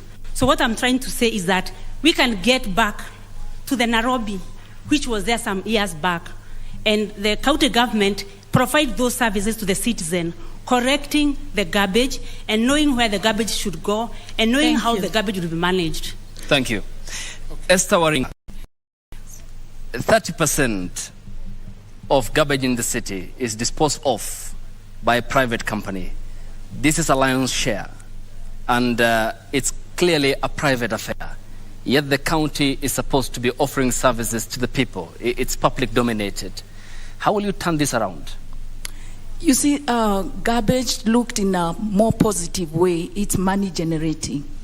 If you look at it that way, then you'll have a solution on how you can tap from garbage collection into the recycling and generate some money.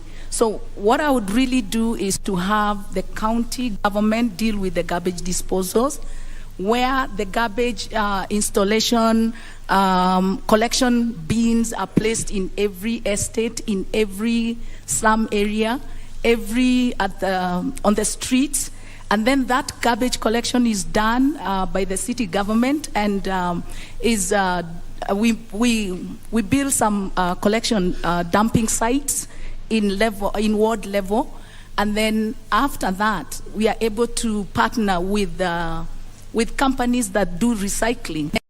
And we'll ask them that since we have brought the garbage to you, to the dumping site, then we create employment. We ask them to employ people who will sort that garbage out. And then after that, whatever profit they make, your time is up, Ms. then it's able to, we ask them to give us a 30 seconds. Your time is up. But let me add you 30 seconds to be clear on that. Yes. When you say that you will procure companies, do you appreciate the importance of public participation under the current constitution? And what will be the way of bringing those companies on board since they are private? we have recycling companies. If we partner with them, and those are the things that they need, the recycling, the garbage stuff that they can recycle. So I find it's easier because when you partner with them, you have made it easier. You've brought the garbage to a dumping site that is available for them to be able to collect it. That's how I would look at it. Okay. Yes. And your time is up. Thank you. All right, we want to move to the next section, but before we do, Mr. Nyamwamu, earlier you had said that you play in this city, you've lived in this city. I want to seek a clarification looking at what you've done and who you are. You left the country in 2001? Yes. To go to the United States? Yes. You're a certified nurse in the United States? Yes. You've attained 3 of your major degrees from abroad? Yes, I did. Earlier, in early basic education, you studied in a county outside Nairobi, Siaya. Yes. How are you assuring the residents of Nairobi that you're part and parcel of them, you understand their issues, you have solutions, you know what they're going through, you're going to fix it if they elect you governor? Well, I've been articulating... 90 seconds. I've been articulating these issues. I've given a way forward in terms of garbage collection. I've given a way forward in terms of making Nairobi business friendly. I think the issue you're asking, you've been outside the country, how are you going to relate with Nairobians? And my answer is this: I'm still a Kenyan, and problems that face the cities are universal. If I'm correct, our president learnt abroad, incoming president Raila Odinga learnt abroad. A lot of people who are in leadership in this country learnt abroad, but they still actively participating in leadership roles in this country. So living abroad does not qualify you from understanding and articulating the issues or solving problems. One of the things that has been put here that's successful is this expressway. This is a foreign concept that was borrowed from abroad, but it's here and it's working. So going abroad does not stop me. Thank you so much.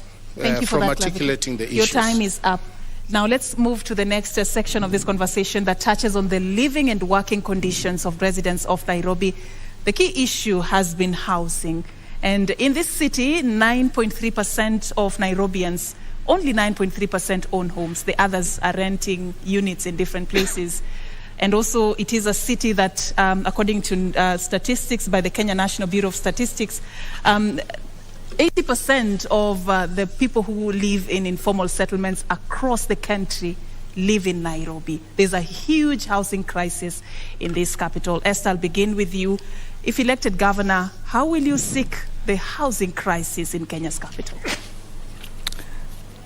Well, I would start with the housing crisis with the most affected areas, like the slum areas, and I would partner with the landlords who will sit down with the consultation and find out how we can be able to improve what is already there. For example, if I take Kibera slums, those are settlements where the landlords who are owning those small houses. But if I came in as a governor and had a partnership with them where we improve the housing, we improve the condition that people live in there, and I'll come with support, like give money so that we can improve, and yet the people staying there will not pay a higher cost, but they'll still remain paying that because I've already chipped in some money to improve their living conditions. That's how I would tackle it. Then I would partner with the investors to build affordable housing. Thank you. Thank you so much. Your time is up. Allow me, Esther, to add you 30 seconds, because you have mentioned Kibera, which is a constituency in Nairobi County. And as per the Kenya National Bureau of Statistics in 2019 census, this is a region or part of Nairobi which has a population density of 712 times what ought to have been 68,000 people per square kilometer. That's a homework, isn't it? That's a steep slope for you. How will you operationalize decongestion of informal settlements, which account for 80% of Nairobi's population, and Kibera being an example that you have fronted? Well, I wouldn't look at moving these people. I know there is cheap housing, affordable housing that was built for them, high-rise being one of them, but they never moved in there. They still came back to their own settlement. So what we look at is improving, not really moving them away, because they are used to that place, they are comfortable in that place, but how best can I improve their living standard? And your time is up. That's what I would focus on. Asante, thank you. Herman, yes, I come to you. Housing is a national government function, and therefore, again, another cooperation is needed between the county government and the national government. We already are falling short of the targeted 250,000 household units to be delivered. We are doing it at 50,000 at the moment. This rate needs to be speeded up by 3 times the current number. What's your cooperation with the national government, if elected governor, and how will you address the problem of housing congestion in the city? Okay. So the question is based on supply being too low and demand being too high. Every man knows that this is a huge opportunity, right? So if you look at the structure of the country, you've got your upper class, middle class, and lower income groups. And each needs a different solution for housing, because you wouldn't expect someone that's earning over 2 million shillings per month to be provided with the same solution as a lower class person. So what we do have is an opportunity for us to now use technology to even like 3D print cheap housing for people living in slums and have a payment structured plan where they can pay back. Because if you study the banking history of Kenya, you see that it's becoming difficult for people to now mortgage housing. So that's something we should reflect on. Further, for the middle class and upper class, we must encourage investment, because again, this is an opportunity. If I give you a loan to build apartments, I now have the opportunity to earn from interest, and we've succeeded in building apartments for Your people time is in up, Nairobi. but I add you 30 seconds. Proceed. Okay. And what I've also studied is, so aside from the whole aspect of this being a business opportunity for us in terms of providing housing to low income, middle income, and upper class people for housing, we also need to reflect on how there are a lot of unemployed people in Nairobi. So I've studied all the manifestos for different candidates, and someone like Wajakoya has spoken of making Isiolo the capital of Kenya. I understood the logic, but this is also something that can be applied here. Because there's too much demand in Nairobi, what if we set up organizations in other counties where people can earn and also find housing? So I think that's something we should also encourage to decongest Thank you. Nairobi. Thank you so much, Mr. Grawal. Now we come to you, Mr. Nyamoamu. How do you seek to fix the housing crisis in the capital under your administration, if elected? So for me, I think it's many factors, but the biggest factor is the economic factor. A lot of people opt to go to the informal sectors because they can't afford whatever is available. For example, in Kileleshwa, there's a lot of apartment units that are available for rent, but they are unaffordable because people don't have the disposable income to go and rent those apartments. So my solution would be, one, to encourage investors to invest in these areas or areas proximity to the slum areas, so that these people can get places they can go to and work. That's number one. So instead of having an industrial area or industries in industrial area, let's have industries in every constituency, so that people from Kibra they don't have to walk to industrial area, they can go find jobs nearby. So let's create investment in those areas. Two, your time is up, Kenneth, but proceed, 30 seconds. Okay. Two, let's decentralize Nairobi. Let's get other functions in other areas. The reason why people come here is they come to look for employment here. So let's decentralize other key functions from Nairobi to other areas. We've started doing that. Let's do more of that, so that you don't have to go live to Nairobi to earn a living. You can go to Mombasa, Kisumu, wherever, where even the cost of living is low, and it will bring down the cost of living in Nairobi, because a lot of people will move out of Nairobi. Thank you. That's how I look at it. Thank you so much. I come to you, Nancy Wamboi Mwadime of the Usawa kwa Wote party. What's your understanding of the laws that regard planning in the city, and how would you differentiate between residential and commercial areas for purposes of planning and to answer the question of housing? Before I go to planning, you can just move closer yes, your microphone. To your Yes. Before I go to planning, I would want to deal with the housing issue, which is an issue which we need to handle. On the issue of housing, some years back, we used to have city council houses, or county government is supposed to be developing homes and give to the Nairobi people. So I would want to go back to that and get the county department on the housing to develop some houses. Number two, I would want to network with real estate developers. I am in real estate industry, and I have seen the gap. We have the developers who are willing to develop the homes, and we also have the Nairobi people, especially who have on the circles and pension. They want homes, but there is a gap in between, because the developers, the circle managers, they tell developer they want a ready home, yet they have money lying in the bank. Your time is up, but 30 seconds. When you talk about the real estate industry where you are a subscriber to, do you have an understanding of the complaints lodged in a court of law against you by your employers of mistreatment and lack of pay? I do have, because when you are a developer and the economy is affected, our work is affected. And most of the complaints we have is that we are not finishing the houses. But the problem is not really the developer 100%. It goes all the way to the economy.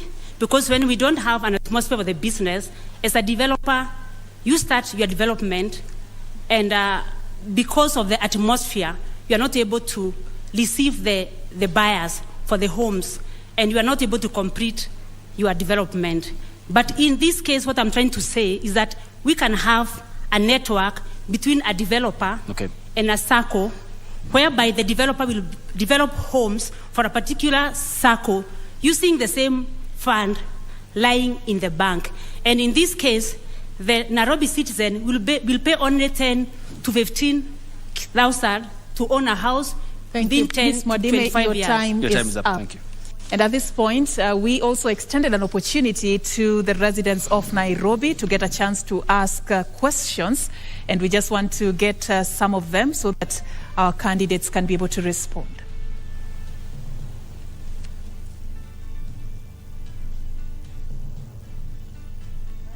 My name is Mercy Masila Achola, an executive program leader with the Maxwell Leadership Team, and also serving in the Kenya Daima Steering Committee. My question to the Nairobi gubernatorial candidates is, if elected to office, could you share with the residents of Nairobi what can we expect from you in your first 100 days in office? Nairobi County collects billions in taxes. What mechanism are they going to put in place to ensure that Nairobi County's billions do not end up in the pockets of a few corrupt leaders? Nairobi's public transit system is a mess. How will your administration fix the issue of commuting through town and the traffic jams we experience on our roads daily? Majina ni Nicholas Paul. Swali langu kwa waheshimiwa wanaokusudia kuwa gavana wa Nairobi. Ni mpango ipi mlioweka kuhakikisha ya kwamba wafanyabiashara wadogo wadogo hawadhulumiwi na mabwenyenye humu mjini? My name is Samuel Matara. I work and stay in Nairobi. And I have a question to all the Nairobi gubernatorial aspirants. Now, if you walk along the streets of Nairobi, the marketplaces of Nairobi, and also the residential places, you will encounter mounds of garbage strewn all over. And this is despite the previous governors promising that they will make sure that this city becomes clean. How are you going to ensure that this city becomes clean like the way it used to be? Question number 1. NMS inatoa stage from CBD inapeleka outside CBD, and also they are banning border from CBD. Is it right on that way?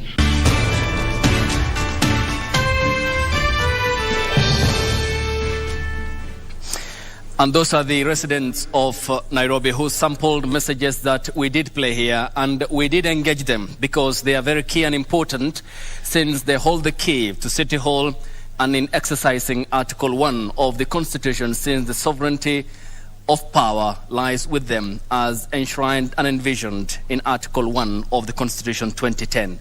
I begin with you, Esther Waringa. Vast array of topics from taxes, corruption, malfeasance, small businesses and the friendly environment they want, to planning. What's your response to what some of the sampled messages here had conveyed? First of all, if I heard you well, you've talked about corruption. And I did mention that I'll set systems where in employment and people are vetted, because leadership is key. If you employ people who are corrupted, then they'll mess the system. The other thing is closing the gap of any cartels that takes place. If I heard you well, again, you've talked about if you can say small businesses. Sorry? Small businesses and friendly environment that they are seeking. Yeah, small businesses are very critical because they have a high percentage of employment. I would look at boosting them after COVID, post-COVID. The businesses were affected. So I would form SACCOs that I'll boost money in those SACCOs, and then they would get loans that they pay with minimum interest. And your time as is up. They build up. Coming to you, Mr. Grawal Singh, we had tackled the issue of corruption, but I want you to also speak to some issues that have been raised there. What will you do within your first 100 days? And also, what is your plan to improve the welfare and status of those who are running small and medium enterprises within the capital? Okay. So I think the whole question of what are you going to do in your first 100 days is a very generic question. As a governor, it's not about just picking one goal and focusing on it. I feel it should be an expansive goal, and it's all outlined in my manifesto. What I want to do primarily in my first 100 days, if I must state in my first 100 days, is to clean up Nairobi. Because a lot of people in Nairobi are not happy, whether it's in terms of operation or the cleanliness. It does have an impact on the psychology of a lot of people. So I feel cleaning the area in Nairobi is something of paramount importance in my first 100 days. Moving on to SMEs. My running mate is named Michael Kimwele. He works for KCB Bank. He's in the department for SME loans. So there's actually a structured plan we have on how to help SMEs access funding. Because if you look at the history of a lot of countries, how do you stop, for example, the son of an Askari being an Askari? How do you help the son of a mechanic finally be able to buy a car? It's through providing them with funding. Mr. Grewal, but I add you 30 seconds to proceed. Okay, thank you. It's through providing people with funding to allow them to break out of their environment. If, for example, I've never received over 30,000 in my whole life, how am I going to escape the poverty cycle? It's through having a structured plan. And even we have a system where we'll guide a lot of people in Nairobi how to start a business, how to run a business. And if your plan makes sense, we'll help you get funding for your project. And we also have some sort of mentoring system. So as you're operating, as you're growing your business, you'll still be monitored, supervised. And we work as sort of a team, as a family, so we can help each and every person in Nairobi grow. Thank you. All right, the same set of questions will apply to you, Ms. Nancy Mwadime. Within 100 days, in case you're elected, what will you prioritize? And also, as you do that, you also talk on what you plan to do to improve the status and welfare of those running small businesses within Nairobi. You have 1 minute. So the first 100 days, I'll deal with the employment. We have kept on talking about employment on youth, but around this time we have unemployment, even from age gap between 30 and 40 and even 50. And with this group, I would provide training, free training, and when they are done with the training, we provide them with tools. For example, if you are trained as a mechanic, we release you with tools for being a mechanic. If you train as a trainer, we reduce it with a drilling machine. For the youth, I would encourage a good number of the youth to further their studies. When they go, the county government under my management will pay their school fees abroad.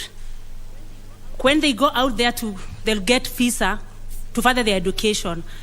And we'll take care of the fees and our accommodation. Okay. But while they are there, they'll be able to work. And your time is up, but why abroad? Why not within the borders of this country? Don't we have what it takes to do that? I was to come to that, but I'm saying I'll encourage a number, because when I encourage a number of them, I'll kill two birds. One, they'll get employment. The second, they'll be able to work for a few hours. And those who are wise, they'll work and send money back home and they support their parent. And for the local youth, I'll also get them to workshop and training. And I'll do the same as for the age gap between 30 and 40. I'll give them tools to start small businesses. Okay, Ms. Nancy Mwadime, your time is up, of the Usawa Wote Party. Mr. Kenneth Nyamwamu, how would you respond to the sample questions from the people of Nairobi County? So first things first, let's make Nairobi business friendly. Let's invite international investors. Let's promote local investors. Let's not criminalize people who are making a living. If we bring international investors and have them in every constituency, people will have jobs, and that will improve our lives of living. Let's reduce our business licenses by 50%, so that whatever businesses we have, they are not, the cost of doing business is a little lower, and they are able to do business effectively in Nairobi. And the other thing is, especially the issue of garbage. Let's set up a garbage collection system where we have days where and let the city council buy trucks. If they are not able to buy trucks, let them lease those trucks. Let them lease from companies, partner with companies to bring trucks to collect, to have collection days, and take them to collection centers. Your time is up, Mr. Nyamwamu. Can I have a little bit so I finish? Proceed. 30 seconds added. Sorry. Granted. So let's get these people these young boys who are picking up garbage. Let's train them, empower them, show them the sanitary way to collect garbage, so that when the system is there, these boys can be incorporated in the county, and then the garbage can be taken to the collection centers. The other thing is when I'm governor, I'm going to fight with KEMSA. KEMSA is diverting medication from county hospitals. Your time is up, Mr. Kenneth Nyamwamu. That is another government agency which is national. We appreciate is the source point of pharmaceuticals to the counties, and that is a topic we can discuss another day. All right, so there's a question that was also asked. I deliberately left it because this is what actually ushers us into the next section. And we're going to be looking into your vision for the transport sector in Nairobi County. One of the residents of Nairobi County is concerned actually about the traffic jams that we witness each and every day if you live in the capital. Esther, what is your plan to end the perennial traffic jam menace if elected? Thank you so much. About transport, I would say that if we have proper and efficient transport system that will work, it's good. If I'm elected, I would think of having to refurbish trains, have rails, train bringing people to town. That would decongest the traffic. I'd also have to have a consultation with the Matatu people and see how best we can have the public transport organized. I would also look at having designated lanes on the road where any buses or a car that has more than 3 people can use that lane, so that it's more faster to have them Your time is up, but are those, I'll add you 30 seconds, are those not efforts that have been tried before? We've seen that in the capital already. Is there anything that you offer as an alternative for the residents of Nairobi? If you can ask the question again. I just want to inform you that those are things that the previous administrations have tried, using trains and also consultations with those who are operating in the public service sector. And of course, you know, is there something that you plan to do that will be different to fix the perennial problem of traffic jams? It's to encourage people to do carpooling if they are going the same direction. And if we had institutions like schools that are properly equipped and people take their kids to school where they stay, it's much better than crossing across to take a child to Nairobi Primary School when they live in Dadora. So I would reinforce that method of having the schools at their ward levels so that we can ease the congestion of traffic. Your time is up. Esther Oringa, Independent Party. Herman Grewal, what's your approach to traffic snarl-up and the menace in the city? Okay. So transport is a fairly complex issue. I'll try to speak on it in 1 minute, but generally it cannot be resolved in this much time. Once again, we break it down. We have three classes of people. We have the lower, middle, and upper class individuals, and each desire a different level of transport solutions. What often happens is, through my research, is I found when international guests come to Nairobi, how many of them are comfortable using a system such as matatus? How many of them understand how matatus work? It's not a large percentage. So I reflected on it. I came up with 3 solutions. I hope I have the time to touch on them. Number 1. The solution to traffic is not creating more roads. Because if you look at the history of Kenya, look at Thika Highway, for example, that was the more road solution. What we need is, because of the expanding population in Nairobi, we need to have structured mass transport systems that are of quality, that would fairly reduce transport. If I had a solution for me to come from Westlands to Karen, for example, that's quality public transport, I would use that. Your time is up, but I add you 30 seconds. Proceed. All right. I would use that. So we need to have quality mass transport. Something like bringing in double-decker buses into Nairobi would reduce the cost of transport even for the government, for individuals, and achieve the same thing. We can digitize the operation of matatus. Someone with a smartphone, the driver, I can track his phone. And as a user, I can see how far my matatu is and how long it will take. I link my account with that matatu, and then we can also have promotions for students. And lastly, we can also have a digital carpooling system where if I have a saloon car, for example, other people coming to Karen can simply share the cost of transport with me. And now this touches on the different classes we have, that's lower, middle, and upper class. Your time's up. All right, we move to you, Nancy Mwadime. Just your strategy of solving the traffic jams in Nairobi County. Before I would think of solving the issue of the transport, I would start by having everyone in Nairobi be able to access the transport, especially the people with special need. I would want us to introduce buses which are accessible to the person with a wheelchair. He can just driving and lifted to the bus and stay in the wheelchair, and when he get to his destination, just is walk out, so that we can also protect their dignity. About the issue of the traffic jam, this is something which has always been discussed again and again. And at times I look at it, the people who discuss are not even the people who are using public transport. Because when you put the bus stage so far from town, then we expect people to walk that distance. I find that very unfair. For me, I would say I would want to come up with a solution before I get the stage out. Okay.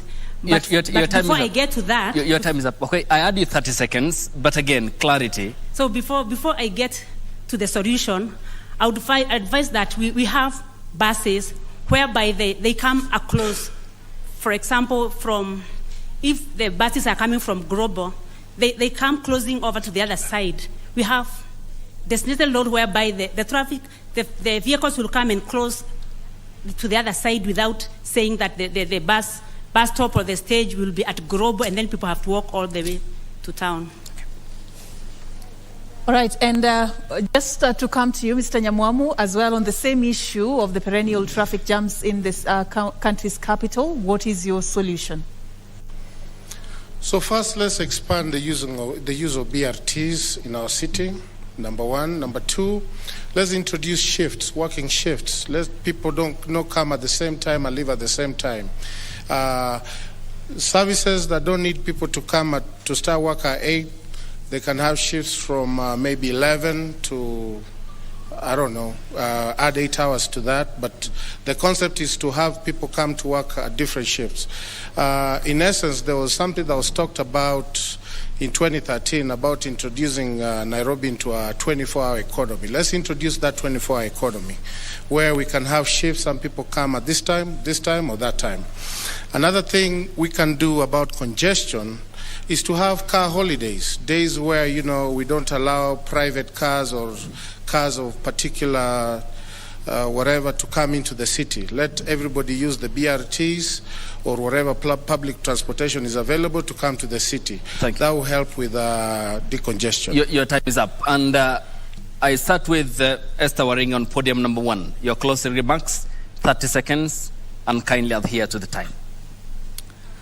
I would say that the national government funds distribution to be considered, because the county government has more of the functions, yet not enough money to fulfill those functions. And the other thing is that I would say is that I've lost my mind. Okay, and your time is up. So much. That is all I would say. That in partnership with the national government and the county government would really bring a smooth running of this city. Your time is up. Thank you. Thank you. Mr. Haman Grawal? Okay. Closing remarks are normally a lot longer, but I'll try 30 seconds. So, I'm the Safina candidate for Nairobi governor.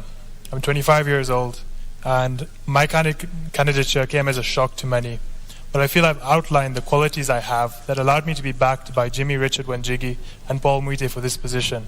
I've come up with solutions for free healthcare, free education, and jobs for people across Kenya. And you can read my manifesto on harman47.com. Through strategy, this was also my manifesto launch that cost me 0 shillings, again showcasing how I can use little resources and accomplish a lot of things. Your time is up. Thanks so much. Thank you. Ms. Nancy Wamboi Mwadime, 30 seconds.